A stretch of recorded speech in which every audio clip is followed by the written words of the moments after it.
Pas mal, hein, la crème brûlée. À tester. Bonjour, Muriel Adassa. Grüezi, Valérie. Alors aujourd'hui, évidemment, vous allez nous amener en Suisse. Bravo. Oui, alors Valérie, si vous avez envie de passer des vacances à faire de nombreuses activités plutôt que de faire la crêpe sur un transat, et tout en profitant bien évidemment d'une nature qui vous plonge dans un décor de paysage juste époustouflant, de montagnes, de glaciers, de collines, eh bien, c'est en Suisse qu'il faut aller parce que la Suisse vous propose de nombreuses activités comme le ski, le snowboard, l'escalade et j'en passe.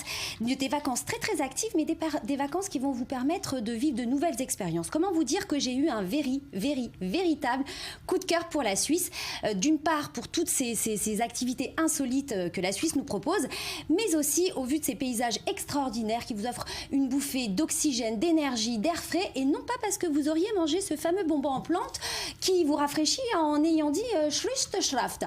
Alors pour la petite anecdote Valérie, Schlüsselschlaft, pour la marque, hein, bien sûr, pour Félix Richterich, eh bien, ce n'est pas simplement une campagne. C'est aussi le moyen de pouvoir faire prononcer ce nom à un grand nombre de personnes qui ne sont pas suisses. Alors, Félix, si tu nous regardes, eh bien, c'est chose faite. Hein.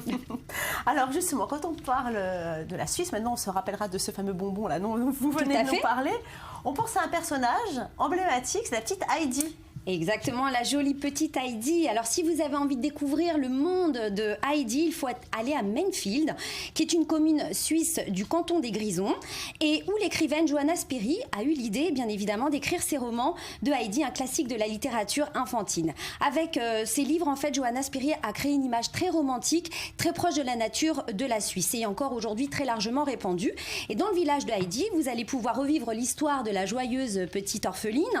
Vous allez être plongé dans la même époque, vous allez avoir le chemin de la maison qui mène à sa petite prairie avec ses petites vaches, etc. C'est vraiment un monde magique à aller découvrir absolument. Bon, alors à part Heidi, on se rappelle aussi des chocolats suisses. Il paraît qu'ils sont formidables. Oui, très réputés, ils y tiennent. Hein. Ils ne veulent pas qu'on les confonde avec les chocolats belges. Hein. Voilà, ils préfèrent dire que les chocolats suisses sont les meilleurs. Donc bien évidemment, ils sont très fiers de cet univers et ils vous proposent donc beaucoup d'activités autour de cet univers chocolaté. Donc par exemple, vous avez la visite au Chocolat Frais Center Visiteur dans la région d'Argovie. Alors là, Valérie, c'est un endroit juste magique. Vous avez l'impression d'être dans le film, vous savez, Charlie et la chocolaterie, le monde enchanté du chocolat. C'est un univers incroyable où vous allez pouvoir déjà assister au lancement de l'emballage du chocolat, découvrir l'univers de la fève de cacao. Vous allez pouvoir même créer votre propre plaquette de chocolat. C'est juste incroyable.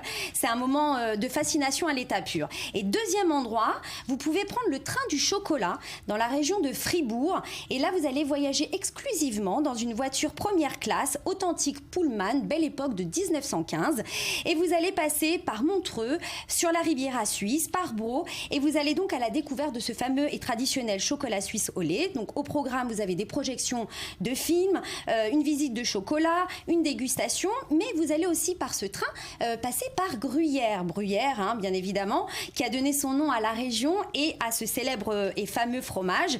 Vous allez donc pouvoir visiter la fromagerie des modèles de Gruyère, mais aussi visiter ce joli bourg médiéval qui a été sacré le plus beau village de Suisse romande en 2014 et qui séduit par son charme et son architecture pittoresque. Voilà, on a compris, il y en a donc pour tous les goûts, surtout en matière de chocolat. Mais si vous êtes un amateur de foot, il y a un lieu qui est absolument incontournable là-bas. Oui Valérie, il s'agit du musée du football mondial de la FIFA qui se situe à Zurich et qui est effectivement le rendez-vous pour tous les fans de sport et de foot.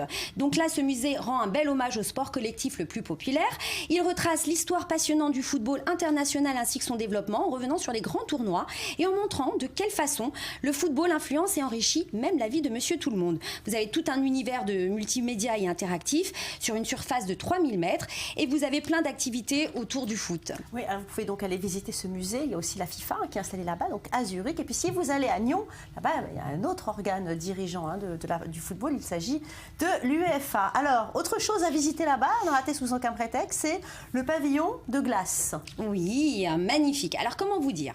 On emprunte le métro le plus haut du monde pour accéder au plus grand pavillon de glace du monde qui se se trouve à côté du plus haut restaurant du monde. Voilà comment on pourrait décrire cette excursion qui est juste féerique. En fait, effectivement, c'est une immense grotte de glace d'un volume de 5500 mètres cubes qui permet aux visiteurs d'explorer les profondeurs du glacier. Avec ses sculptures de glace, ses expositions temporaires et ses événements, la grotte se transforme en un véritable lieu de découverte. Et vous avez donc, comme je viens de le dire, un restaurant tournant. Donc ça, c'est juste magique. C'est un restaurant qui tourne, comme son nom l'indique, et vous permet justement un tour complet du panorama sur les montagnes enivrantes en 1 heure, et puis en même temps en vous restaurant, bien évidemment. Il ne faut pas voir le tournis. Bon, maintenant, une séance de cinéma d'un nouveau genre.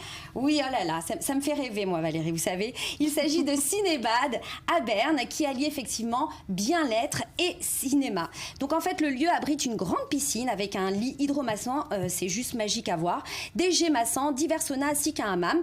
Et vous avez un jeu de lumière sur et sous l'eau animé entre autres par l'écran de l'ancien cinéma qui vous plongera donc dans une atmosphère relaxante, dans une eau à température idéale où l'on atteint apparemment un état d'apesanteur et de profonde relaxation devant un bon film de cinéma projeté sur l'écran qui vous permettra donc de savourer doublement cette expérience. C'est juste magique, c'est très beau. Ça donne envie, mais c'est vrai que la Suisse est quand même réputée pour les spas, les massages, n'est-ce pas, Muriel? Oui, exactement. Ils sont très très réputés pour les spas et les massages.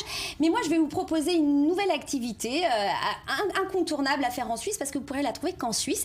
Il s'agit de 3 bains à faire absolument. Le premier, il s'agit du bain du Petit Lait en plein air de Lucerne, près des lacs des 4 cantons. Alors effectivement, à l'époque, Cléopâtre utilisait le lait d'ânesse. Et bien là, nous, on peut utiliser le Petit Lait qui est connu depuis longtemps pour ses vertus thérapeutiques. Il vous offre la peau très douce, très appropriée pour les peaux irritées.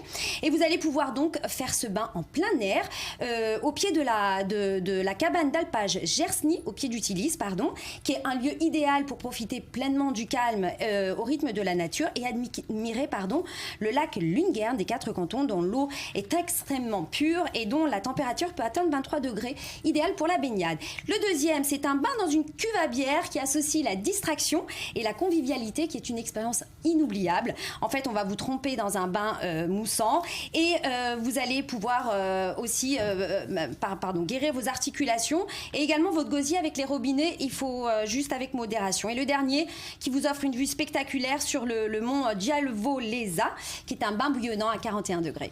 Merci beaucoup Muriel Adassal.